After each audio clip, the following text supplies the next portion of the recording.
Hello and welcome for this new chapter of the podcast of Go My Code. We have today, and we are proud to have with us today, Radina Walsh, Talent Advisor at Go My Code. Hi Radina. Hi there, thank you so much for having me. We are really happy to have you with us today. So can you tell us more about you? Who are you? What are you doing for Go My Code? What is your job exactly here?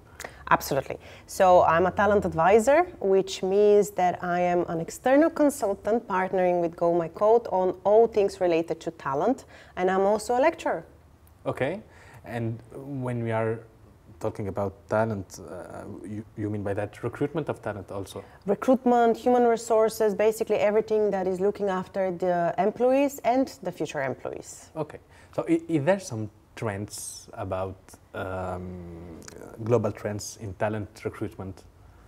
Oh yes, absolutely. Especially after COVID, we have things like the Great Resignation, we have remote and hybrid work, we have a stronger focus on mental health and employee well-being. So these are some of the hot topics when it comes to the broader HR world, particularly when it comes to recruitment, is the fact that more and more people have several jobs. So this is a result of the gig economy. And people like to have different options. So you might have your day-to-day work and then be a lecturer, a trainer, instructor at evening time, and then on the weekends you do third type of job. Yeah. That's good. That's great. And I don't know, you are a consultant, so you work also in other countries or for other countries. Is there different from Tunisia, or it's the same thing, or what do you think about this? Well, first of all, it's incredibly exciting to have the chance to operate in different countries, see the differences. Without a doubt, it is different to Tunisia. And particularly for me, it's fascinating to observe on one side the culture, so how people interact with one another, the way they communicate, what is the appropriate norm.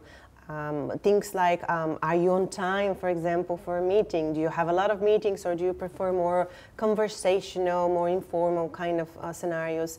I do a lot of work with America, with Europe, with Middle East as well, and I can definitely say that I've never been more welcomed than in Tunisia, which is amazing. Thank you. You're welcome. Always welcome in Tunisia.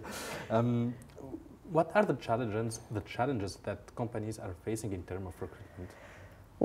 Not one or two, I'm afraid. One of the main one, I guess, is lack of alignment in terms of the expectations from the employer and from the candidates. Every company wants to hire people as soon as possible, if not yesterday. Right?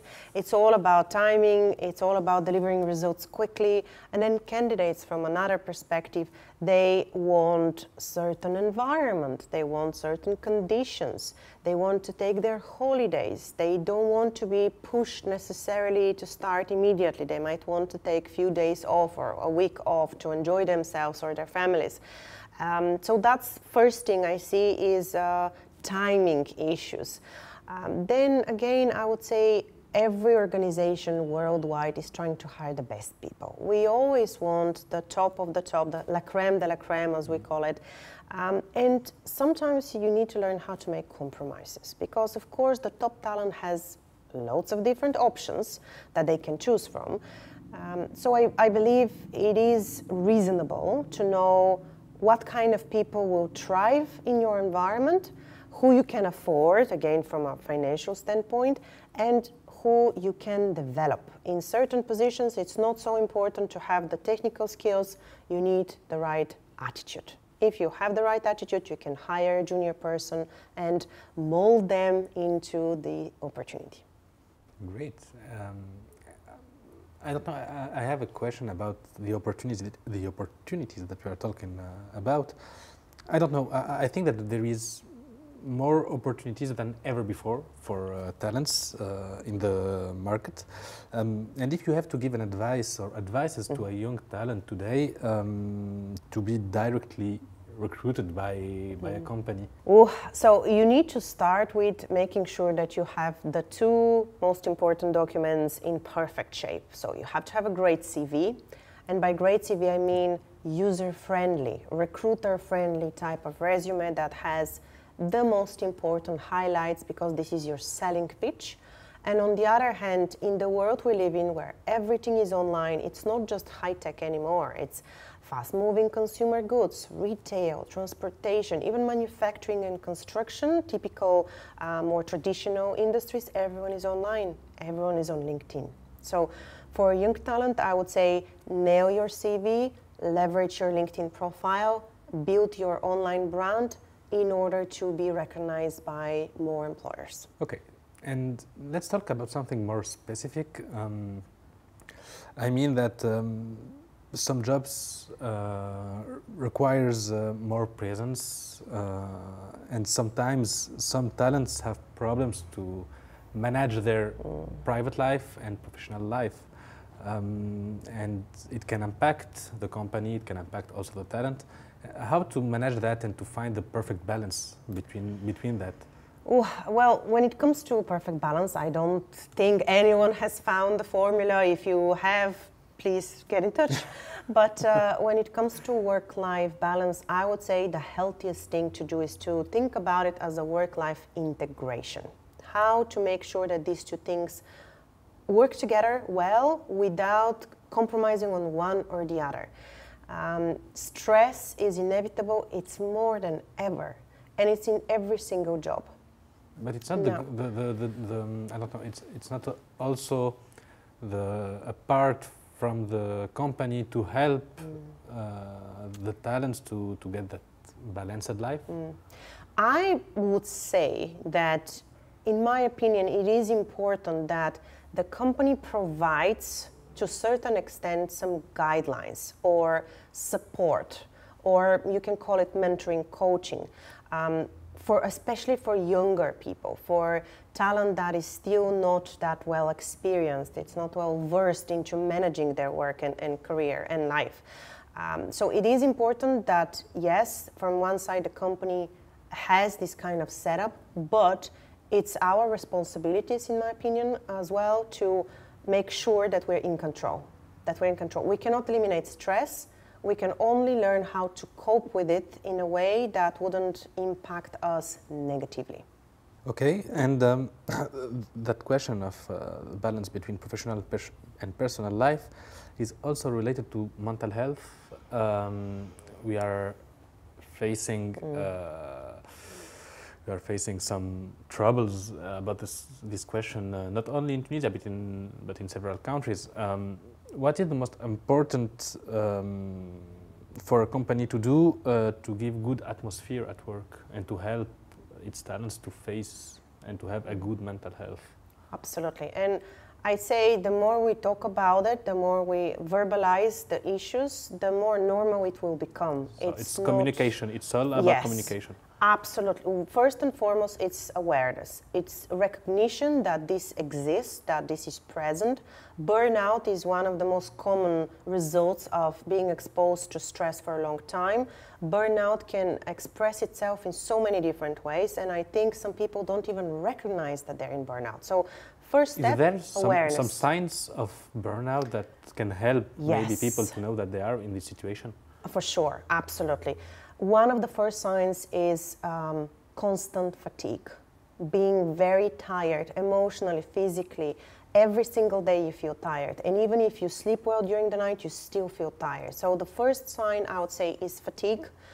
The second, without a doubt, is a bit of numbness when it comes to sensations. You don't enjoy the same things. You don't have pleasure in eating. You don't enjoy activities with your friends, with your social circle, with your family, and you definitely don't feel like you are getting joy from your job. So I'd say these are probably very common patterns that you really shouldn't make compromise with, you shouldn't neglect, because they can convert into a lot more serious illnesses related to your body, related to your sleep, to your eating patterns as well. So I think it's super crucial to make sure that you pay attention to the first signals so that you can address it. Then the second piece is communication. It's not a problem to communicate that you need help. It's not a problem to admit that you're a bit overwhelmed. That is not going to ruin your reputation, nor it's going to position you in a place where people think you're incapable, right? This labelism is something we own. It's our inner critic that keeps saying, no, you should keep on going, you should keep on doing it, you're still strong. You're as strong as you can be, but at some point there is a breaking line.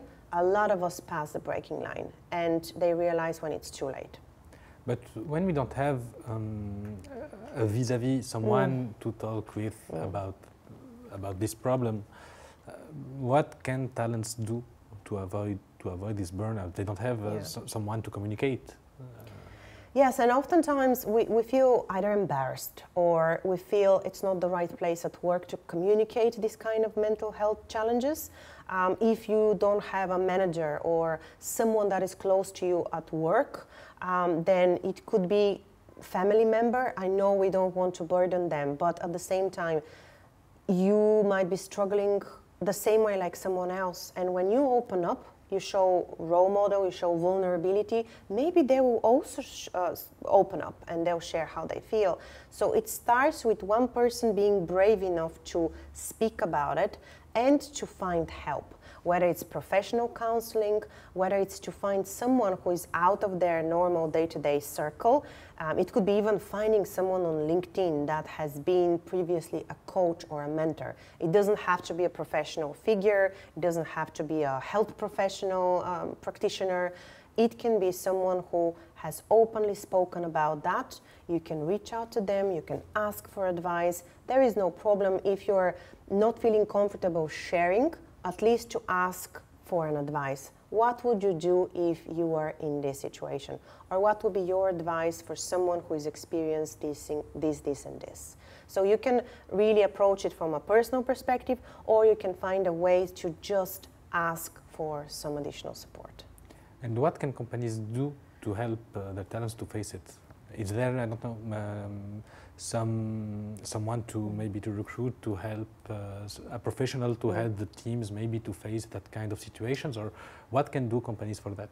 That's a great question, and I think from one perspective, maybe if you have a human resources team that is looking after your talent in general, I would say it would be a great idea, and I've seen this in my practice, to organize open talks. So let's say to invite a speaker, whether it's online, whether it's offline, to invite a speaker, someone who can talk about promoting mental health.